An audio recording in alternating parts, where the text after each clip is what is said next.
السلام علیکم۔ ویڈیو دیکھنے سے پہلے سبسکرائب شیئر کریں اور بیل آئیکن کلک کرنا مت بھولیں۔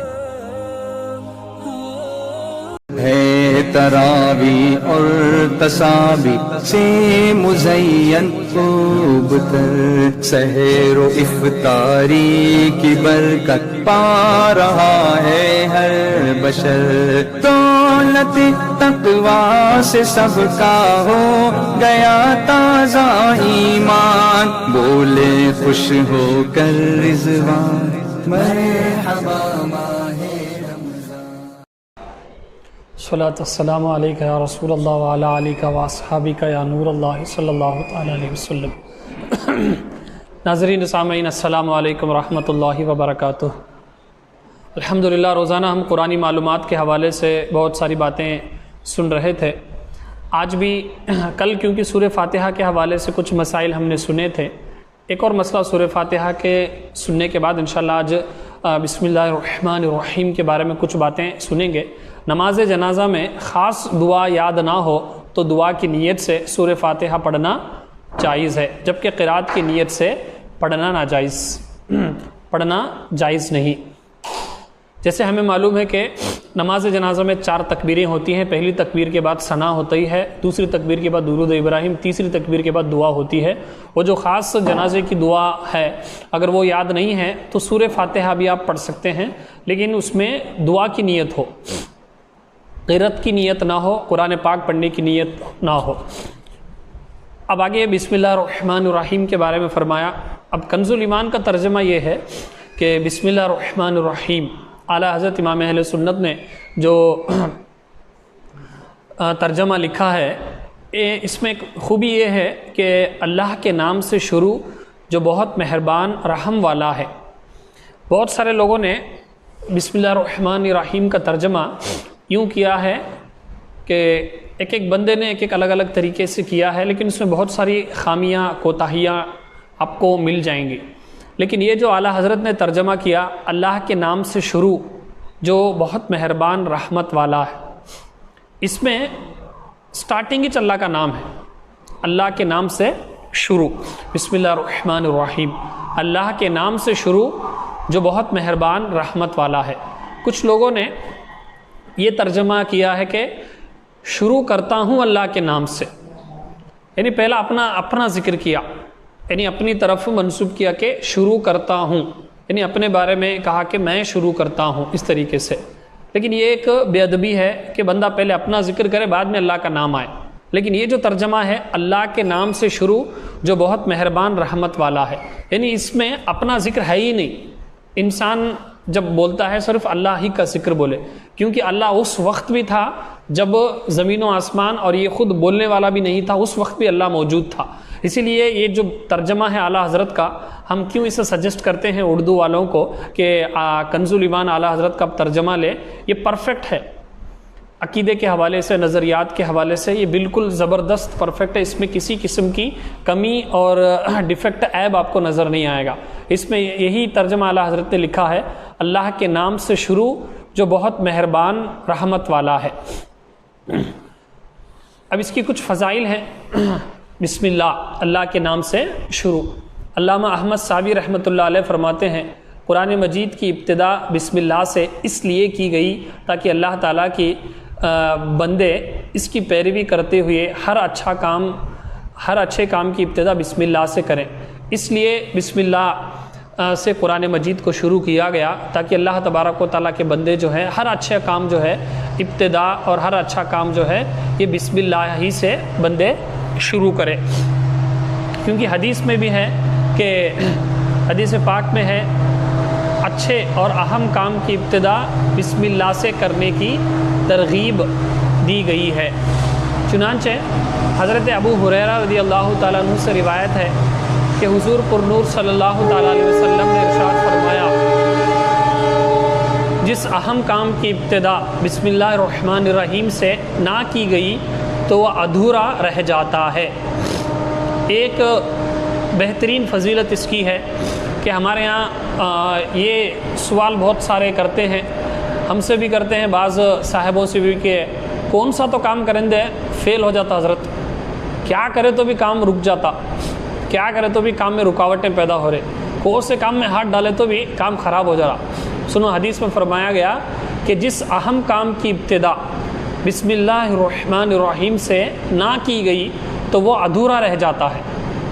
جس اہم کام کی ابتدا, اچھے کام کی اور اہم کام کی, جسے آپ امپورٹنٹ سمجھتے ہیں اپنی زندگی میں, تو وہ بسم اللہ الرحمن الرحیم سے نہ کی گئی تو وہ ادھورا رہ جاتا ہے. اب ہمارے ہاں کام جو پینڈنگ پڑتے ہیں اور کام جو ادھورے رہ جاتے ہیں, کام جو باقی رہتے ہیں, اس کے حوالے سے بہت ساری کوششیں کرتے ہیں. کبھی کبھار تعویذات کے حوالے سے بھی اور بہت ساری جو چیزیں ہیں تعویذ پلیتوں کے بندشوں کے حوالے سے بھی کوشش کرتے ہیں. تو آپ دیکھ لیں, اس کا سلوشن بتا دیا گیا. جو کام آپ کے رکے ہوئے ہیں, جو کام آپ کے اٹکے ہوئے ہیں, جو کام پینڈنگ ہے, جو کام باقی ہیں, ادھورے رہ جاتے ہیں, ہو رہا نہیں کام, کیوں نہیں ہو رہا؟ دیکھ لیں آپ شروع میں کہیں بسم اللہ الرحمن الرحیم کو مس تو نہیں کیا.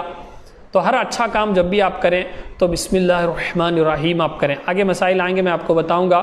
کھانا کھانا, پانی پینا, لباس پہننا, چپل پہننا, گاڑی سٹارٹ کرنا, انسان کوئی چیز دے رہا ہے, کوئی چیز لے رہا ہے, کسی سے ملاقات کرنا, گھر میں داخل ہونا, گھر کی چابی اوپن کرنا, لاکر اوپن کرنا, پیسے رکھنا, دکان اوپن کرنا, آفس کو جانا, ہر اچھا کام, یہ تمام چیزیں اچھے کام ہی ہیں.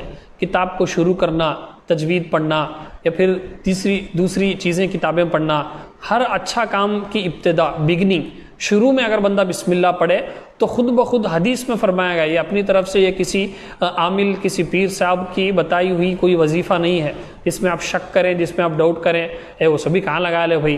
یہ حدیث ہے جس میں آقا علیہ السلام نے بتایا کہ جس اہم کام کی ابتدا بسم اللہ الرحمن الرحیم سے نہ کی گئی وہ ادھورا رہ جاتا ہے. اب آپ دیکھیں جتنے کام ہمارے یہاں باقی رہتے ہیں, اب اس میں ایک تو یہ کہ اللہ کا نام لینا, اللہ کے نام کے ساتھ ساتھ اللہ تبارک و تعالیٰ نے جو طریقہ بتایا ہے اس طریقے سے بھی وہ کام آپ کریں تو خود بخود وہ کام جو ہے آپ کا کمپلیٹ ہو جاتا. اور ایک لہٰذا تمام مسلمانوں کو چاہیے کہ وہ ہر نیک اور جائز کام کی ابتدا بسم اللہ الرحمن الرحیم سے کریں. اس کی برکت, اس کی بہت برکت ہے.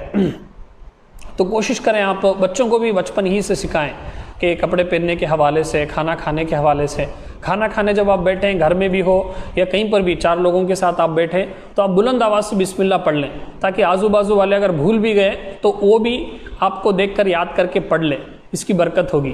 اور بسم اللہ الرحمن الرحیم کے آگے فضائل آئیں گے. فرمایا گیا گا اگر صدق دل سے, یقین کامل کے ساتھ اگر بندہ بسم اللہ پڑھے گا کھانا کھاتے وقت, تو اگر اس میں زہر بھی ہوگا تو نقصان نہیں پہنچائے گا. یہ باقاعدہ اس کے فضائل بتائے گئے ہیں. اسی طریقے سے سواری وغیرہ, سفر کرنا, اس میں بسم اللہ کہہ کر آپ شروع کریں. سفر میں, ٹرین میں جا رہے, فلائٹ میں جا رہے, گاڑی میں جا رہے, کہیں پر بھی ہو بسم اللہ. کپڑے پہن رہے, ٹوپی پہن رہے, اسی طریقے سے چپل پہن رہے, نئی دکان اوپن کر رہے آپ, تالا وغیرہ کھول رہے ہیں تو بسم اللہ پڑھ کر آپ ان تمام چیزوں کو کریں. لیکن ہم نہ فضیلت ہم جانتے, نہ پڑھتے, نہ ہمارے گھر والوں کو معلوم ہے, نہ ہمارے بچوں کو ہم سکھاتے ہیں. کون سی چیزیں, کام ادھورا ہو گیا تو فوراً ہم نہ کیا تھا, کہیں کو کام ادھورا ہو گیا کون کی جادو کرائے, کون کی بندش کرائے رہتے. اور جس صاحبان کے پاس ہمیں جاتے, جن پیراں کے پاس, عاملاں کے پاس ہمیں جاتے, انہوں بھی فرسٹ وج بولتے سو. اب انہوں پوچھتے کیا کب تو یہ کام باقی ہوا, تمہیں بسم اللہ پڑھے تھے گئے کام سے پہلے کا, تو انہوں پوچھنا نا, ان کو بھی شاید یہ حدیث معلوم نہیں رہتی. اب ان کو بھی ان کا بزنس چلانا رہتا, انہوں بولتے. اب وہ حل کیسا انہوں نکالتے, اتنے نیمو لانا, یہ پان سپاری اتنی لانا, اب اتنے چیزوں کے ذریعے سے انہوں حل نکالنے کی کوشش کرتے. لیکن بسم اللہ الرحمن الرحیم پڑھیں تاکہ آپ کے جو بگڑے ہوئے کام ہے, جو رکے ہوئے کام ہے, وہ آپ کے پورے ہو جائیں گے. یہ جو تجویز ہے اور یہ جو تعلیم ہے اور یہ جو بات بتائی گئی ہے, یہ ساری کائنات کے آقا اور ہم مومنوں سے, اپنی ماؤں سے زیادہ محبت کرنے والے آقا, وہ آقا علیہ السلام فرماتے ہیں کہ بسم اللہ الرحمن الرحیم اگر بندہ نہ پڑھے گا تو وہ کام ادھورا رہ جاتا. تو اب خود غور کر لیں, اب ہم وہ بات پسند آتی اور اس پر ہمیں زیادہ توجہ دیتے, اتنی کوشش کرتے, اتنی محنت کرتے. اب اس میں ایسی باتیں بھی بولتے, وہ جادو کا اثر جانا کا تو تمہیں 15 دن تک گوشت نہیں کھانا, تمہیں یہ کپڑا نہیں پہننا, تمہیں باہر نہیں جانا, تمہیں یہ چیزیں نہیں کرنا, سر میں تیل نہیں لگانا. یہ سب چیزیں ایک بندہ اپنے طور پہ, یعنی جو پرابلم ہے وہ سلوشن کے اعتبار سے بولتے, لیکن وہ کرنے کے لیے ہمیں تیار ہو جاتے. انہوں کیا کیا بولتے ہیں، وہ دینا کہتے، وہ لینا کہتے، ایسا کرنا کہتے، یہ تمام چیزیں کرنے کے لیے تیار ہو جاتے، لیکن خاص کر بسم اللہ کی پابندی کریں، لیکن اس میں کوئی ہماری دلچسپی نہیں ہوتی، کیونکہ یہ ہمارا کمزور ایمان کی علامت ہے کہ جس بندے پر دنیا کے جو جعلی قسم کے صاحبوں کی بات اثر کر دے، جس کے دل پر قرآن و حدیث کی بات اثر نہ کرے، تو وہ دل بیمار ہے، اس دل کا علاج کرنے کی ضرورت ہے علم دین سے اور محبت رسول سے اور قرآن پاک کی تلاوت سے۔ جب وہ دل پاک ہوگا تو یہ چیزیں اس کے اوپر اثر کریں گی۔ تو الرحمن الرحیم جو بہت مہربان اور رحمت والا ہے۔ آگے اس کی تفسیر میں امام فخر الدین رازی رحمۃ اللہ علیہ فرماتے ہیں اللہ تعالیٰ نے اپنی ذات کو رحمان اور رحیم فرمایا تو یہ اس کی شان سے بعید ہے کہ وہ رحم نہ فرمائے۔ مروی ہے کہ ایک سائل بلند دروازے کے پاس کھڑا ہو کر کچھ مانگنے لگا۔ اب یہ جو بہت مہربان اور رحمت والا ہے، یعنی اللہ تبارک و تعالیٰ خود اپنی شان بیان کرتا، کیا؟ جو بہت مہربان اور رحمت والا ہے، بہت مہربان۔ اب کتنا مہربان؟ جب خود بولے بندہ کہ بہت مہربان، اب ایک عام آدمی بولے کہ انہیں بہت بڑا آدمی، تو اس کی سوچ کے مطابق انہیں بولتا کہ انہیں بہت بڑا آدمی۔ لیکن جب اللہ تبارک و تعالیٰ تمام مخلوق میں اور تمام کائنات میں اس جیسا کوئی ہیچ نہیں، وہ خود جب اپنے بارے میں بولے کہ بہت رحمت والا اور بہت زیادہ مہربان ہے، تو اس کی مہربانی، اس کی رحمت کتنی بڑی ہوگی، اس سے آپ اندازہ لگائیں۔ اسی لیے فرمایا گیا کہ ایک مانگنے والا تھا، انہیں ایک بادشاہ کے پاس گیا، بادشاہ کے پاس گیا، اس کا بہت بڑا دروازہ تھا۔ اب وہ اس نے مانگا، مانگنے کے بعد اسے تھوڑا دیا گیا، وہ لے کر واپس آ گیا تھوڑا دینے کے بعد۔ اب وہ دوسرے دن جو ہے بہت بڑی ہتھیار اور کلہاڑا لے کر گیا اور اس دروازے کو توڑنے لگا۔ تو لوگ پوچھتے کہ کیوں اس دروازے کو، شاہی دروازے کو تو کیوں توڑ رہا؟ تو مانگنے والا بولتا جب دروازہ اتنا بڑا رکھا گیا ہے تو دینا بھی اتنی بڑی رقم اور دینا بھی ویسا بڑا دینا، اگر اتنی بڑا دینے کی طاقت نہیں ہے تو دروازہ اتنا بڑا رکھنے کی ضرورت نہیں، دروازہ بھی چھوٹا کرو۔ تو انہیں سمجھاتا انڈائریکٹ۔ تو اس طریقے سے جب دنیا کا ایک عام آدمی جب دینے پر آئے تو جیسی اس کی شان ہوتی، جیسا اس کا بڑا دروازہ محل ہوتا، ویسا انہیں دیتا۔ تو اب آپ اندازہ لگائیں دنیا کا آدمی جب اپنے آپ کو بڑا کہے تو تبھی ہمیں حیرت زدہ ہو جاتے، جب اللہ تبارک و تعالیٰ خود کہے کہ جو بہت مہربان اور رحمت والا ہے تو اس کی رحمت کتنی بڑی ہوگی۔ اسی لیے ہمیں اللہ تبارک و تعالیٰ کی رحمت سے امید رکھنا ہے۔ تو علماء فرماتے ہیں کہ اللہ عز و جل رحمت کے سمندروں کو تیری رحمت سے وہ نسبت ہے جو ایک چھوٹے سے ذرے کو تیرے عرش سے نسبت ہے، اور تو اپنی کتاب کی ابتدا میں اپنے بندوں پر اپنی رحمت کی صفت بیان کی ہے، اس لیے ہمیں اپنی رحمت اور فضل سے محروم نہ رکھنا۔ تو اللہ سے ہم دعا کریں کہ جب اللہ تبارک و تعالیٰ نے اپنے آپ کو رحمان و رحیم کہا ہے تو اللہ تبارک و تعالیٰ اپنے کرم سے اور اپنی شان کے مطابق ہم پر رحم و کرم فرمائیں۔ اور اس کے بسم اللہ کے فضائل مسائل ہیں کہ کہاں بسم اللہ پڑھنا۔ بعض ایسی جگہ ہے کہ بسم اللہ پڑھنا غلط ہے، گناہ ہے، کافر ہو جاتا ہے انسان۔ جیسے اگر کوئی شراب پیتے وقت، چوری کرتے وقت اگر بسم اللہ پڑھے تو کافر ہو جاتا۔ تو اس کے بھی مسائل سیکھنا کہ کب بسم اللہ پڑھنا اور کب بسم اللہ نہیں پڑھنا، وہ ڈیٹیل میں مسائل انشاءاللہ نیکسٹ درس میں ہم سنیں گے۔ آپ جڑے رہیں، آپ پابندی سے دیکھتے رہیں اور دوسروں تک بھی یہ پہنچائیں، بہت سارا ثواب آپ کو بھی ملے گا۔ دعا ہے کہ اللہ تبارک و تعالی ہم سب کو کہنے سننے سے زیادہ عمل کی توفیق عطا فرمائے۔ مالک کریم کہنے سننے میں اگر کچھ غلطیاں ہوئی تو اپنے محبوب کے صدقے میں معاف فرما اور اس کی اصلاح کی توفیق عطا فرما۔ استغفر اللہ ربی من کل ذنب واتوب الیہ وما علینا الا البلاغ المبین۔